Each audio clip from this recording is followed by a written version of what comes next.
सपा से नाराज मंत्री भाजपा में शामिल होने पर पिलखुवा में जोरदार स्वागत।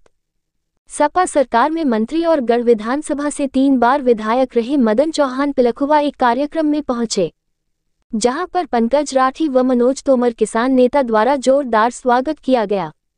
पश्चिमी उत्तर प्रदेश में क्षत्रिय समाज की नाराजगी के बाद हुए सम्मेलनों के बावजूद मदन चौहान भाजपा में शामिल हुए हैं। पूर्व मंत्री मदन चौहान ने इंडिया रिपब्लिक चैनल से खास बातचीत की। बातचीत करते हुए उन्होंने बताया कि बीजेपी एक मुख्य पार्टी है। बीजेपी देश के लिए जितना हितकर हो सकती है, दूसरे दल नहीं हो सकते। इस सरकार में देर रात को भी आप सुरक्षित महसूस करते हैं और संस्कृति की रक्षा हो रही है। निश्चित तौर पर बीजेपी की सरकार बन रही है और नरेंद्र मोदी प्रधानमंत्री बन रहे हैं। बीजेपी से राजपूत समाज की नाराजगी पर बोले पूर्व मंत्री मदन चौहान की राजपूत समाज बीजेपी का कोर वोटर रहा है। आज भी वह बीजेपी का कोर वोटर है। राजपूत का विरोध भारतीय जनता पार्टी से नहीं है, पार्टी की नीतियों से नहीं है, सरकार से नहीं है। विरोध टिकट नहीं मिलने पर नेताओं का है, उसका समाज में बिखराव हुआ है, क्योंकि उन लोगों ने समाज का सहारा लेकर उस मुद्दे को बढ़ाया है। लेकिन राजपूत समाज का कहना है कि हम लोग वोट मोदी को ही देंगे। भाजपा द्वारा पश्चिमी उत्तर प्रदेश में राजपूत प्रत्याशी को नहीं उतारे जाने की बात पर पूर्व मंत्री मदन चौहान सहमत नजर आए। उन्होंने कहा कि केंद्र में भी राजपूत समाज के लोग हैं। मदन चौहान ने कहा कि जब मैं समाजवादी में था और वोट मांगने जाता था तो राजपूत समाज के लोग कहते थे कि हम तो देश को वोट देते हैं, लेकिन हमें पहले देश देखना है, तो राजपूत समाज पहले देश देखेगा। कार्यक्रम के दौरान सभा में सैकड़ों लोग उपस्थित रहे। मेरे परिवार के प्रदर्शक मेरे लिए आदरणीय अखबार की तरह मेरे बड़े भाई मदन चौहान जी के स्वागत का आपका दो भाई आपका सबसे ज्यादा धन्यवाद।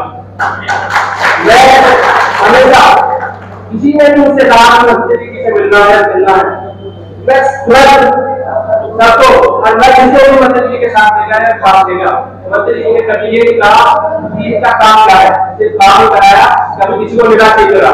ऐसे व्यक्ति का संरक्षक मेरे परिवार में इसमें हमेशा है और हमेशा रहेगा। मैं इसी के साथ अपनी वाली समाप्त करता हूँ। जय हिंद, जय भारत। और मैं तो भूल जाता हूँ, मैं तो बहुत भाग देता हूँ उसको। मैं ये कभी याद नहीं रहता मैंने किसके साथ क्या किया है, किसने मुझे क्या किया। अगर किसी का भला हो गया तो भी और किसी कारणवश नहीं हो पाया तो भी मैं तो भूल जाता हूँ। मैं उसे याद नहीं रखता, ना मैं याद करवाना चाहता।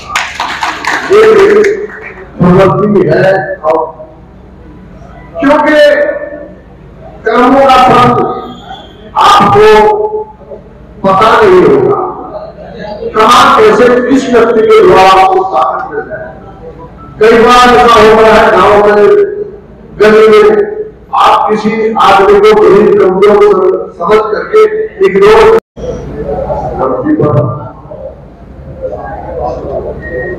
और कभी उस लोग में एक अच्छा नाम लगवा तो जमीन करते हुए मैं आज जो कार्यक्रम भाई मनोज तोमर जी, भाई राठी जी और उनके सभी सहयोगियों ने और भारतीय किसान यूनियन के द्वारा आयोजित किया गया, इस कार्यक्रम में उपस्थित सभी मंच पर हमारे अतिथिगण, सभी इस समाज के वरिष्ठ सम्मानित, हमारे बड़े छोटे सभी साथी और साथ ही साथ हमारे मीडिया के सभी भाइयों का मैं चरण वंदन करता हूं और आपका स्वागत करता हूं। इस मौके पर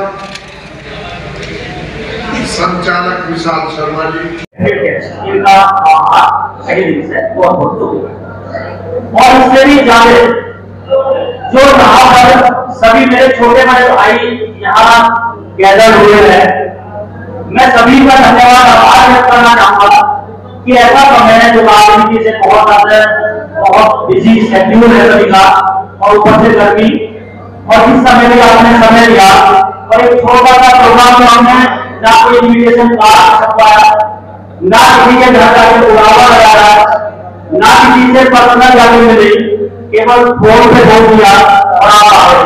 तहे दिल से धन्यवाद है आप सभी भाइयों। ये जो सभा करी है हमने संबोधन करा है मंत्री जी के संवाद में, इसका जो मेन हमारा सवाल रहा है वो ये नहीं है कि यहाँ चुनाव नजदीक है, चुनाव है इस प्रोग्राम का कोई लेना देना नहीं है। यहाँ जो भी व्यक्ति बैठे हैं वो सब अलग अलग पार्टी के हो सकते हैं, अलग व्यक्ति को वोट देने वाले हो सकते हैं और है भी, उससे हमें कोई मतलब नहीं है। मैंने पहले ही बताया था प्रोग्राम स्टार्ट करने से पहले कि इंसान 4 चीज को ध्यान में रख के वोट देता है। नंबर 1 तो सबसे ज्यादा पार्टी, नंबर 2 इससे बड़ा कम वो अपनी जाति और कास्ट। हम बोलते हैं कि कास्ट को लेकर के वोट ना दे, लेकिन एंड टाइम पे कास्ट को लेकर वोट भी दी जाती है। वो आज आप देख भी रहे होंगे गाजियाबाद लोकसभा में, आप देख रहे होंगे जो व्यक्ति जब मैं भाजपा की बुराई कभी कर रहा था, आज उसी कास्ट के व्यक्ति आज भाजपा की बुराई कर रहे हैं। कैसे क्या हो गया भाजपा में? तो हो सकता है कि कहीं ना कहीं ग्रामीण का असर हो सकता है और ग्रामीण को देख के इंसान वोट देता है, वो ना होना। तीसरा जो आधार होता है वोट देने का, वो पर्सनल संबंध होते हैं, वो बहुत कम देखने को मिलते हैं, क्योंकि एक मंत्री से एक विधायक की दौड़ में जो है उससे पर्सनल संबंध कुछ ही व्यक्तियों के होते हैं। फ्यू पर्सन ऐसे जो केवल डायरेक्टली किसी को जानते हैं, और अगर पर्सनल संबंध कहीं आ जाते हैं तो एक अच्छा इंसान कोई भी हो जिसके अंदर जमीन है वो हमेशा पर्सनल व्यक्ति को वोट देता है। और यही कारण है कि आज हमने पर्सनल अपने निजी संबंधों के कारण मंत्री जी को यहाँ पर बुलाया। एक चौथा आधार भी है जो अंतर चर्चा में है, बहुत प्रस्तुत रहा है, वो है स्वास्थ्य। स्वास्थ्य में पैसा आता है और खराब उससे भी बहुत दी जाती है। ऐसे बहुत सारे एग्जाम्पल आपके कई सारे चुनाव में देखने को मिले होंगे जो आए और पहले नंबर 2 पे जीत के चले गए, और बहुत जगह ऐसा हो रहा है। ये सारी चीजें 4 चीज को लेकर के वोट हो जाती है, या वोटों से कोई मतलब नहीं है। मैंने मंत्री जी को बुलाया मेरे बहुत पहले, और जो पीछे बैठे रहते हैं उन्हीं से दरबार सजता। तो मैं उनका ईश्वर की प्रेरणा से ही हमेशा स्वागत करता है, वो जो पीछे की पंक्ति में होता है। तो साथियों, आपसे मैं परिचित हूँ, आप भी मुझसे काफी परिचित हो, और काफी 25-30 साल से इस रास्ते पर आवागमन रहा। जब कई घंटे लग जाते थे, जब भी आते जाते थे, बहुत पुराने लोग, चाहे मनोज जी हो, राठी जी हो, और बहुत लोग हैं जो बहुत पुराने संबंध हैं। और मुझे सबसे बड़ा गौरव ये प्राप्त है कि मैं बहुत जगह जनप्रतिनिधि वहां का नहीं रहा, लेकिन वहां पर भी मुझे बहुत सम्मान देते हैं। तो मैं उनका भी और आपका तो विशेष तौर से आज आभार व्यक्त करता हूं कि आपने मुझे बुलाकर मुझे प्रोत्साहन दे दिया, एक एनर्जी दे दी, एक अमृत की तरह एक खुराक दी। नेता या सेवक क्या चाहता है? अब आपने देखा होगा नेता जब बोलते हैं क्या कभी अपना काव्य पाठ करते हैं, अगर ताली बज जाए तो वो आगे बढ़ता है। तो मैं चाहे कहीं जनप्रतिनिधि रहूं ना रहूं से मेरे सरोकार नहीं था, लेकिन चाहे मेरी विधानसभा हो, चाहे अमरोहा लोकसभा हो, चाहे नोएडा का कोई सा केंद्र हो, मुझे आज भी वो जनप्रतिनिधि से दिल से सम्मान देते हैं। जो दिल की गहराई में घुसना है वो एक बड़ा पेचीदा विषय है। जनप्रतिनिधि हो सकते हैं, मजबूरी वश भी चुने जा सकते हैं, जैसा माहौल अब चल रहा है के साथ ये उम्मीदवार तो बेकार है, पर क्या करें, मजबूरी में वोट देनी पड़ेगी। अब भोले की कृपा ऐसी होती है कि आदमी ना चाहते हुए भी उसको वोट देता है। तो आज का माहौल उसी परिप्रेक्ष्य में है। तो ये चुनना न चुनना अलग बात है, लेकिन दिल की गहराइयों में घुसना, किसी का अंदर प्रवेश करना, ये आपके कर्मों पर आधारित है, व्यवहार पर आधारित है, शैली पर आधारित है, नियत पर आधारित है, नीति पे आधारित है। अगर आप ये काम करते हुए नियत साफ नहीं हो। आपका स्वागत समारोह में आगमन हुआ है। देखिए, सबसे पुराना हमारा प्यार है।